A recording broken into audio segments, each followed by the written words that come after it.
Hey guys, what's up? Welcome back to the channel. It's Cynicalex, and today I want to talk to you guys about untapped potential because it doesn't seem like we're getting a mid-month update or a character rebalancing. I thought I would go and look at some of the game modes that we currently have, some of the things that we have in the game that really have gotten stale over time and don't really serve a valuable, meaningful purpose to the community, and who I think the community really desperately wants change for. So right at the start, I want to address timeline. People have been complaining about timeline since the beginning of timeline, since the timeline started. They did introduce recently the friends mode where you can battle people in your alliance, people on your friends list, and that's really fun. It's a little bit awkward and clunky because the last team that you used is very difficult to change or not able to change at all if you don't have any more plays of timeline, so it can be a little bit funny there. You can't set a specific team for friendly matches, which you should be able to do, but I think they'll work that out in future patches. But what I'm more so referring to is both the token store and the chaos token store, the honor and chaos tokens, and the rewards that you get here, but also generally the rewards that you get from playing timeline, because right now the only meaningful rewards for timeline are at 60 and 70 wins. You get ISO of growth, which will allow you to awaken another ISO to stay woke, and then you get 1.5 million gold if you do 70 wins in the week out of 80 total matches that you get if you count the double day on the first and last day, which coincide. So those are good rewards, and there are some good characters in here. You know, Warwolf is needed, Captain Marvel is okay, Ant-Man is and Elsa is great, but other than that, these are pretty lackluster rewards. I mean, nobody buys the Nordstones. You can get much better breakdown of Nordstones, and you know, for a lot less investment by just using energy and world boss invasion, and you also get you know, gold and bios and all this other stuff. The bio chests are pretty terrible. I don't think anyone buys those anymore. The custom gear chests and the card chests are very good, but this still feels very 2015, okay? There's a lot of things that they could do to these shops to make them a lot more enticing to the player base. For example, they could have different items cycling through here every 30 minutes. They could bring back kind of flash sales to have people logging into the game constantly. They could even have a random box that could have things like, I don't know, hidden tickets, maybe 5 Chaos Nordstones. There's so many things that they could do to make it more appealing and to make getting these honor tokens and grinding them out more useful. I don't think they need to do much for the chaos tokens, because you also get Kate Bishop's bios. You can get gold from Villain Siege, and Villain Siege is a pretty fun game mode in and of itself. But I think they really need to do away with these Nordstones. This is a very antiquated way of obtaining them. It's not a good deal at all. I mean, 10 stones for 1650 tokens is not a good deal at all when you compare it to how many custom gears you're going to get for that same amount. You almost get 10. I mean, I would take 1 custom gear over 10 Nordstones, and I think most players would, except for the desperate newbies who need them for the Doctor Strange quest. Thank you for the request. But still, I feel like there's a lot of untapped potential here that they could do. They could definitely cycle biometrics, but even if they don't want to do that, they should cycle out the items in this store. Clear tickets, hidden tickets. There's so many different things that we need to farm, and there's not a lot of harm in allowing us to buy 1 a day or 3 a day or 5 a day. You can cap it at a certain amount. You could even make it random, so it's like a random drop box, grab box, goodie box. You know, you like making it random with the second year anniversary card box. People got super salty about that. Why don't you go a step further and do that in the timeline honor token shop? I do think this needs a desperate shakeup, and I think the community would really welcome one. But in addition to that, guys, I do want to forward another idea I have about timeline, and this is one that may be met with some resistance because people don't like the idea of playing more.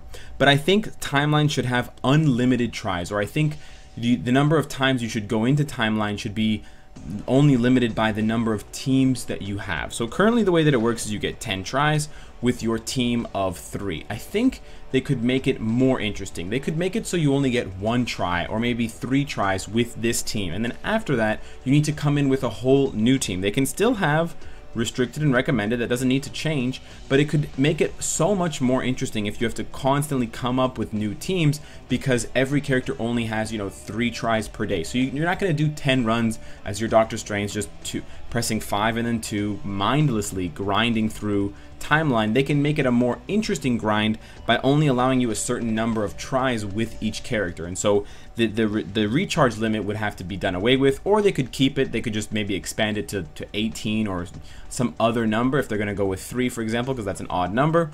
And then they could make it so that you have to rotate through different teams. You have to set up different squads with different team up bonuses, and you have to kind of design different strategies. And then it's almost like Shadowlands, because you're going to see so many different teams, and you're going to have to use characters you're not used to using, because you want to get those honor tokens, you want to grind those rewards, you want to get those you know, last rewards of 1.5 million gold and the awakening ISO item. But that's only timeline. There's still a few more to go, guys. Battleworld, although it's not on right now, is another eyesore on the community right now. Battleworld, when it was introduced, was so fun. 5 versus 5. There was talks of live Battleworld. We haven't had a live Battleworld in quite some time now, and the game mode itself is just super tedious. People do it just for the gold. They're not even interested in the rewards, because the rewards are so bad as well. You do 40 or 60 matches and you get 1 card. Do you know how much effort it is to go through and cycle through all those pages, watch all those matches, win, lose, try to come up with different team comps, all for 1 legendary, 1 5-star card?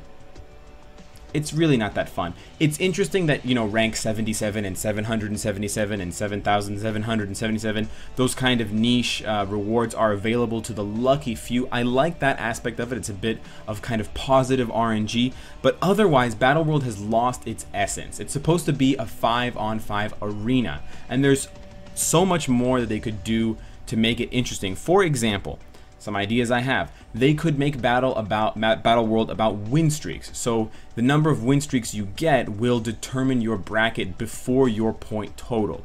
So instead of people kind of gaming Battleworld by waiting until the last minute before reset to play, so they get harder opponents and they get a maximum score more often on each of their matches and kind of silly things like that, they can make it just about your win streak. They could even put you into brackets depending on where you line up in timeline, you know, platinum, vibranium, etc.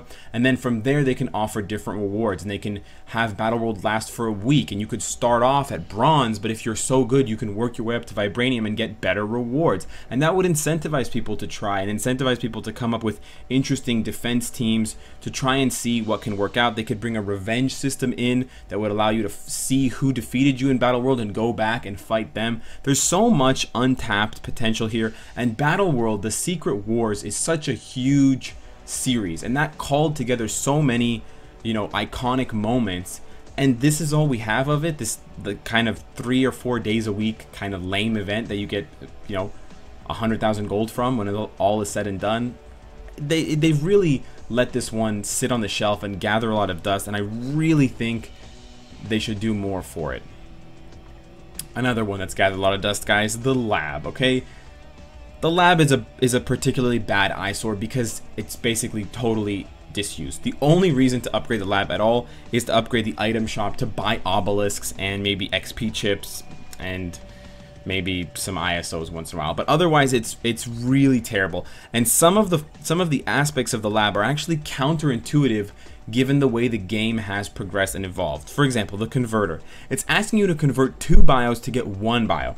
Now yes, some of these universal characters, when it's the universal day, are pretty decent and their bios are hard to get. You know, Angela, Loki, Jane Foster. We now have Shadowland selectors, so that's not the case anymore. It was back in the day, but it no longer is.